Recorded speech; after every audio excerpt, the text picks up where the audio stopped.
Pada suatu hari, Rasulullah SAW sedang duduk bersama para sahabat di Masjid Nabawi. Tiba-tiba baginda bersabda dengan tenang, "Akan datang kepada kalian seorang lelaki dari penghuni surga." Para sahabat diam, mata mereka tertumpu ke arah pintu masjid. Siapakah gerangan insan yang istimewa ini? Beberapa saat kemudian, muncul seorang lelaki Ansar. Janggutnya masih basah dengan air wudhu. Di tangan kirinya tergantung sepasang sandal. Wajahnya biasa-biasa sahaja, tiada pakaian yang menonjol, tiada juga zikir di bibir, tetapi dia kelihatan tenang. Para sahabat saling berpandangan, inikah lelaki ahli surga itu? Keesokan harinya Rasulullah SAW sekali lagi bersabda, "Akan datang kepada kalian seorang lelaki dari penghuni surga." dan lelaki yang sama muncul semula dengan keadaan yang sama. Hari ketiga perkara yang sama berlaku.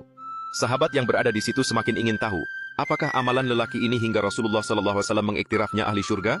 Abdullah bin Amr bin Al-As radhiyallahu an, salah seorang sahabat muda yang hadir, bertekad ingin menyiasat. Lalu dia menghampiri lelaki itu dan berkata, "Wahai saudaraku, aku sedang berselisih sedikit dengan ayahku. Bolehkah aku menumpang tidur di rumahmu selama 3 malam?" Lelaki itu menyambut permintaan Abdullah dengan senyuman dan mempersilahkan dia tinggal. Malam pertama, Abdullah memasang niat, aku akan bangun malam dan perhatikan amalannya. Tetapi malam itu, lelaki itu hanya tidur, tiada qiyamul lail. Hanya sebelum subuh dia bangun mengambil wudhu dan menunaikan sholat. Mungkin malam ini dia penat, pikir Abdullah. Malam kedua dan ketiga, perkara yang sama berlaku. Lelaki itu tetap tidur seperti biasa dan hanya bangun untuk sholat subuh. Tiada bacaan Al-Quran panjang, tiada sholat tahajud, tiada puasa sunat di siang hari. Akhirnya setelah 3 malam, Abdullah membuka mulut. "Wahai saudaraku, sebenarnya aku tidak berselisih pun dengan ayahku.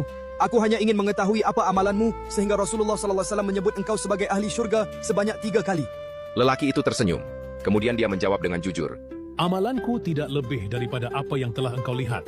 Abdullah terdiam, hatinya hairan. Bagaimana seorang lelaki yang biasa-biasa sahaja, tapi dijamin surga oleh Nabi? Tiba-tiba lelaki itu menyambung. Tetapi ada satu perkara, aku tidak pernah menyimpan dalam hatiku sebarang perasaan hasad, dengki atau iri terhadap sesiapa pun atas kebaikan yang Allah beri kepada mereka. Dan aku juga tidak pernah menyimpan dendam terhadap sesiapa." Abdullah tersentak, air matanya hampir menitis. Lalu dia berkata, Inilah dia amalan yang membawa engkau ke syurga. Dan inilah perkara yang kami tidak mampu melakukannya. hadis ini diriwayatkan oleh Imam Ahmad dalam Musnad Ahmad. Disebut juga dalam Musnad Al-Bazzar. Disahihkan oleh Syekh Al-Albani dalam silsilah Al-Ahadits As-Sahihah. Kita mungkin tidak kuat bertahajud, tidak hafal Al-Quran, dan tidak mampu puasa sunat setiap minggu. Tapi jika hati ini bersih dari hasad, jika kita tidak simpan dendam, jika kita maafkan orang dengan ikhlas, maka itulah tiket yang boleh membawa kita ke surga.